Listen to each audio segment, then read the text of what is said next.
What's up YouTube? Capital G here. Looks like I got one more Yang Zing Metapho duel left in me. This one is going to be against Noble Knights, which, obviously is a lower tier deck, but it can be a deck where it can, it can put some board presence on the field, and it can definitely get to the point where if you let them get a big Noble Knight monster and then put a bunch of Noble Arms equips on it, it can be like, man, I can't take this thing down. I can't target it. I can't destroy it by battle. I can't destroy it with card effects. How exactly am I supposed to kill this thing outside of kaijuing, which who runs kaijus in the main deck? So yeah, it can definitely be difficult. Anyways, I think that the Metapho Yang Zing player is going to go first. Yep, looks like he's going to set the scales and pendulum summon for 2. Gonna get the counter trap, so this is already looking like an incredibly strong opening. If you open with double counter traps like Zephyr Divine Strike and 9 Pillars of the Yang Zings, oh man, that's rough to deal with, I'm gonna be honest. Now, he's not actually going to set both of them because he set the 2 Metapho trap cards, and obviously Master Rule 4, Pendulum Scales in the back row, only going to set the 9 Pillars, which can get him another monster, so just keep that in mind. It's probably a little better because I guess the Zephyr Divine Strike was not actually live, not yet anyways. He is going to use 9 Pillars and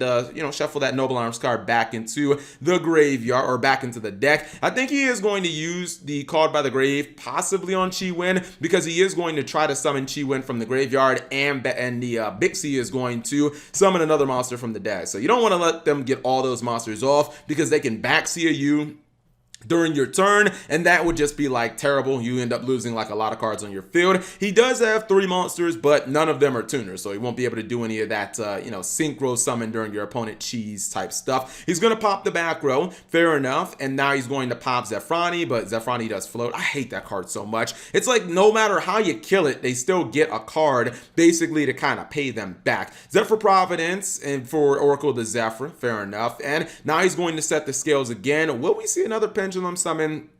I wonder. He did pop one of his Yang Zings, and now he is going to fusion summon and go for the Metaphos Mithrium. This is going to get rid of the copy of ISO, then he'll draw another card. Now he's going to go for Lambda, which obviously is going to trigger the Mithrium to summon a monster back. Now this is how you deal with the situation I was talking about.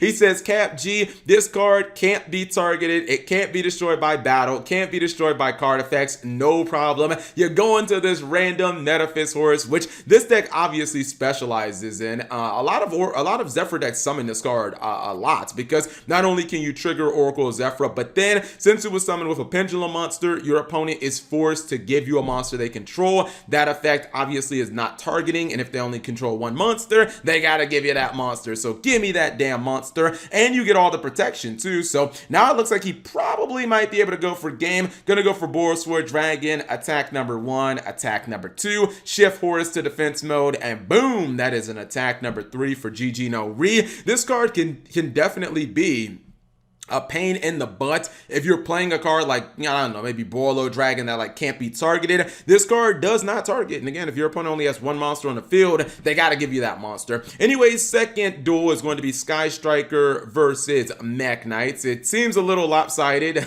especially because, Sky Strikers are going to get to one of their power cards turn 1, a limited card, that'd be Hornet Drones. I thought it was a little interesting that he goes for Shizuku and opts not to go for Kagari here. I mean, you can argue that like his graveyard isn't super strong, him having Widow Anchor and Hornet Drones, but I think getting having Shark Cannon or Hornet Drones, I think having like Shark Cannon back would have been, it's not bad. He still would be able to go for Shizuku. His opponent's going to follow up with the Fantastical Dragon Phantasme to get a little bit of board presence for himself, and we'll see where this goes. He's going to go for Blue Sky, and permanence will be negated by Fantastical Dragon Phantasme, and now he says, Cap, I'm going to press on, go for my Mech Knight Link monster. I'm also going to summon Indigo, and he's summoning Purple. He's going really in here. He's going to add a card back, and this guy's a really good card. If there are no cards in that column, it can attack you directly. It's getting a little debuff from the Shizuku, but he don't care about Shizuku. He's just going to run it over. He then is going to activate one of the Shark Cannons to get the Phantasme, just so he has something on field to pop with Area 0. He is going to find another Area 0, which is not good, but hey, when you engage into an engage, it's all good, baby.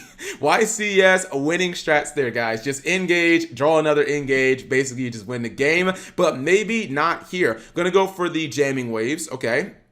Called by the Grave is going to stop the monster that he was trying to Monster Reborn, pops a monster, and now he's going to go for that Kagari to get engaged. So I think we're going to see 3 engages in that turn, which would be just, I mean, that's insane. Just so many different draws. He's not able to really do anything with his battle phase here, but maybe, I mean, it's Sky Striker. You still have an excellent grind game. He does have the Mystic Mine as a fallback, but we'll see if he ends up getting another turn. He's going to go for the Cypher Dragon, which will be Ghost Ogre. That is unfortunate. That's a lot of resources spent for a monster that dies. And then finally, he is just going to go for the Mech Knight Crusadia Astrum. This card is insanely difficult for Sky Striker to kill. They basically, honestly, I'm not exactly sure how they kill this card. Actually, I think I have a way, but I don't want to give it away. You guys will see anyways. He's going to go for Ray.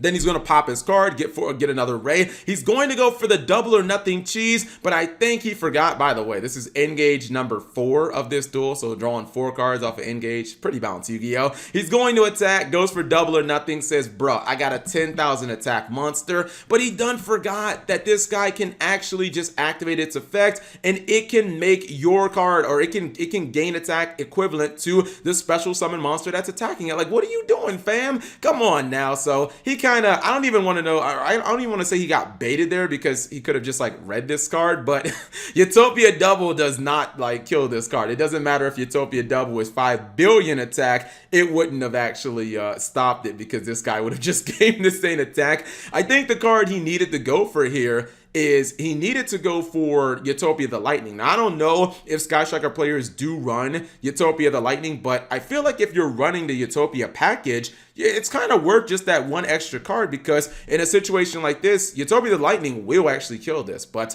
anyways, you live and you learn. Thank you guys for watching. As always, subscribe if you have not already, and turn on that notification bell for daily videos.